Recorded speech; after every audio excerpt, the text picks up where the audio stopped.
Today I wanted to have a chat with you about one of my biggest photography and videography obsessions, and that's drones.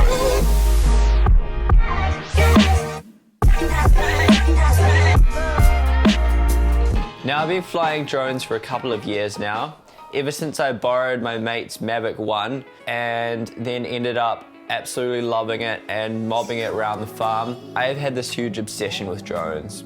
They're so much fun, huge adrenaline rush, and you get some pretty insane results. No, I'm not the best drone flyer in the world, but I think I've got a few tips that can help you just level up your game a little bit and get better at flying your drone and getting those sweet as shots.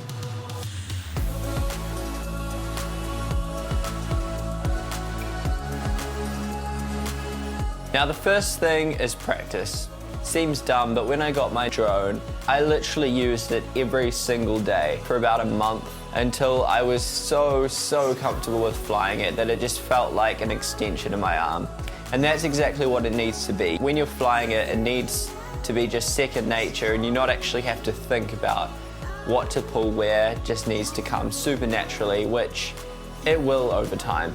Now the biggest mistake I see people make is being too precious with their drone. Sure, you want to be careful with it, they're expensive and you don't just want to destroy it, but a lot of people are way too careful with their drone. It really holds them back from both getting any better at flying and their footage getting any better as well.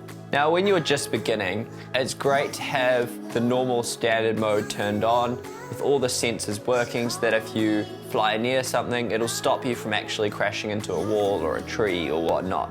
That's a really good way to start. It's a good way to get a feel for the drone. But pretty soon, I think it's a good idea to jump into sports mode and to turn off all of those automatic sensors. This means that if you fly straight towards something, it's not gonna stop you, you're gonna crash. And the chances are, if you're really gonna push your drone flying, you're going to crash. And to be honest, I've probably crashed a good 30 times by now. I don't think this makes me a bad flyer, but it just means that I've actually pushed the limits in a lot of areas. Now I feel a lot more comfortable flying close proximity. I'm actually less likely to crash in the long run. Even if you are super careful with your drone, things happen and there's a good likelihood you'll crash at some point. Now one big no-no is doing anything which you're not too certain about above water. If your drone crashes above water, that's it. Your drone's drowned and that really sucks.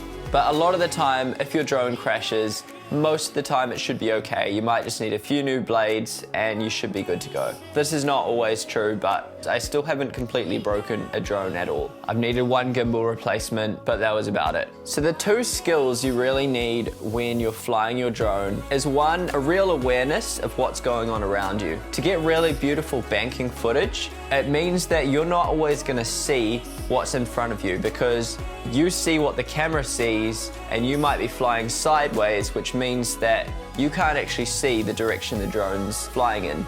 Now you need really good spatial awareness for that, and having seen ahead of time what the land looks like, what the layout looks like, so when you start banking, you've got a good idea of where the trees are, where the hills are, your height, and that kind of thing. That's definitely one of the easiest ways to crash, is to be flying sideways or backwards and hit something that you weren't aware of. So getting good spatial awareness is definitely a skill that needs to be worked on. I would say that definitely when you're starting off with banking sideways, you want to have your sensors turned on because it is really easy to crash that way. But it's definitely a skill that you should work on, and the more spatial awareness you have, the less likely you're actually going to crash into something. Now the second skill, which I absolutely love practicing, is hitting the gap. Hitting that spot where there might be a small gap and you fly your drone straight through that. I've flown through things like cars, my mate's legs, through the house, through castle walls in Bosnia, and that's the type of flying which really pumps up that adrenaline and gets you super excited, super amped on life. I froth it. Now this is just another skill that you can work on. You don't want to go from having hardly flown to flying through a gap which is hardly wide enough for your drone. If you do that, you're probably going to crash a heck of a lot. I think one of the best ways you can prepare for this is set yourself up a route and follow it as closely as you can over and over again until you get really used to making decisions of when to turn ahead of time and the direction you're actually heading, and being able to make those adjustments and then doing that over and over again so that you really get used to being able to stick to a very set route. This comes in handy when you're flying through a small gap because you need to make sure you're flying exactly where you want to fly and you're not wavering back and forth. You can hit that every single time, bang on. Now this is where you really need the sports mode to be turned off, because if you're flying towards a small gap, the sensors are going to pick up that you're flying near something and it's going to stop you before you even hit that gap. So the standard mode limits you quite a lot, and sports mode is definitely where you want to end up. Now a lot of DJI drones have some limitations. One of these main limitations is that the speed of descent is actually really slow. So if you're wanting to fly to real close to things, you're better off to fly a little bit too low and then last minute gradually head up over it. Because if you need to last minute accelerate up, you can do that a lot faster than dropping elevation quickly. One of these times I got it wrong was flying at a place called Duke's Nose. Now I was wanting to fly under this pillar, and I came in really fast, and unfortunately I was actually flying a little bit too high, but the drone drops down so slowly that I wasn't able to lower it fast enough, and I just slammed straight into the cliff. The drone fell about 60 meters, but other than losing its battery, it was actually completely fine. Not that it's something we want to try again. So yeah, always remember that your drone can gain altitude a lot faster than it can lose it. So if you're in doubt, be a little bit too low and you can always pull it up at the last minute to save yourself. Two other things you really need to practice is the different ways of flying.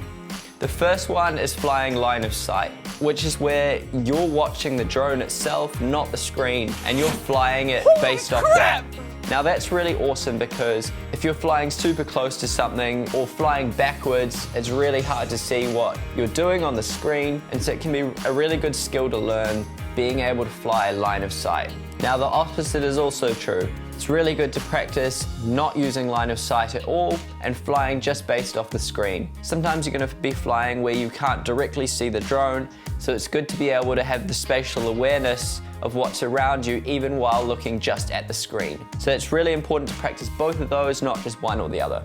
Now if you're not sure what drone to buy, if you're starting out, I would recommend quite a small drone. I think the Mavic Airs are really awesome to begin with because they're still really fast and they still have pretty good recording capabilities, but they're also really small. If you buy a smaller and lighter drone like the Mavic Air, they're actually less likely to be damaged. The heavier a drone is, the more likely you're going to cause some big damage when you smash it into something. A lighter drone will fall with less impact, and so if you're beginning and you think you're going to crash a few times, you're better off to start with a light drone. You can always work your way up from there, but to begin with, start with a small drone. One huge mistake I see people make is only flying their drone when they actually were trying to film something they want to film. When you do that, you're trying to make this shot perfect and you're not going to step out of your comfort zone and try things which are a lot harder than what you would normally do. So I really encourage you just to fly it for fun, for practice, and set yourself courses. Do figure of eights, fly over things and gradually pan downwards, fly in areas where a crash wouldn't be very consequential, and then you can practice things that you're not quite as comfortable with and might be a little bit harder, so that when you do go to filming something that you really want to nail, you've got those skills down beforehand. I'd be super keen to see you hitting a few gaps, your best drone shots, so if you want to link me to some, send me a message on Instagram. I'd love to see them. Thanks for watching, really appreciate it. Hope you have a good day. Later.